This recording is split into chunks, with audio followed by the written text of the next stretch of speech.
Good day, beautiful people. It's Dr. Samantha Benjamin Allen, board certified in physical medicine and rehabilitation, here again to talk to you about another topic. And today we're going to talk about dysphagia.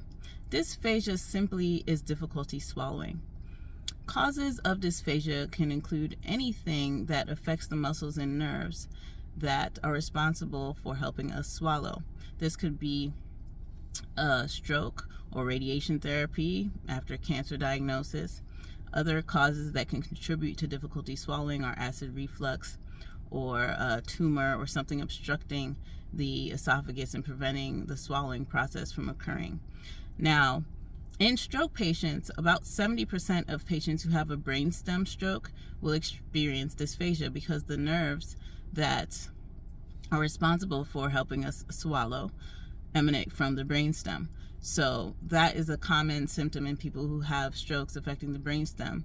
And it occurs in about 30% of patients who have a stroke in the left hemisphere and about 20% of patients who have a stroke in the right hemisphere. Now, what are some common symptoms?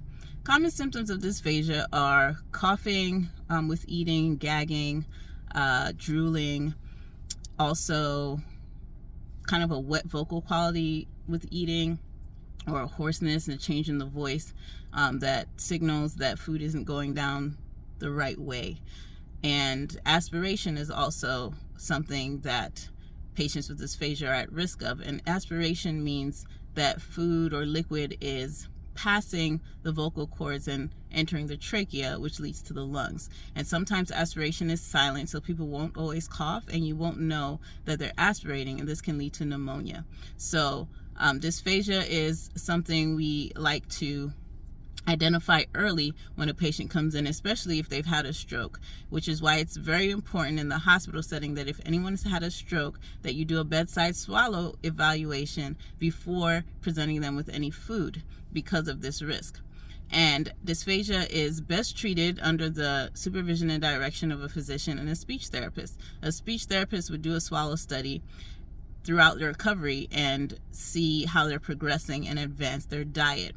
So some common difficulties that caregivers might experience when it comes to dysphagia is keeping up with the diet restrictions or the consistencies that are required to make sure someone who has dysphagia is getting the right diet to prevent them from experiencing complications from dysphagia. So I'm going to leave a link at the bottom of this video that includes details on each consistency so that you can work with that at home and have some better idea of how best to feed your loved one or the one you're responsible for so that they don't suffer, the complications that can occur with dysphagia and they can continue to thrive as they recover.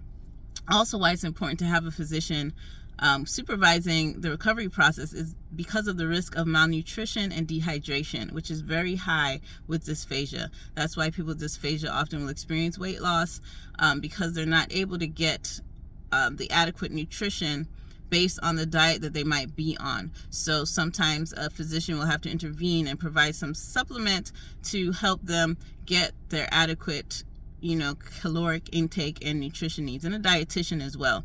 Rehab is a team-based field, so multiple providers or clinicians work together to help our people gain their optimal outcomes or potential.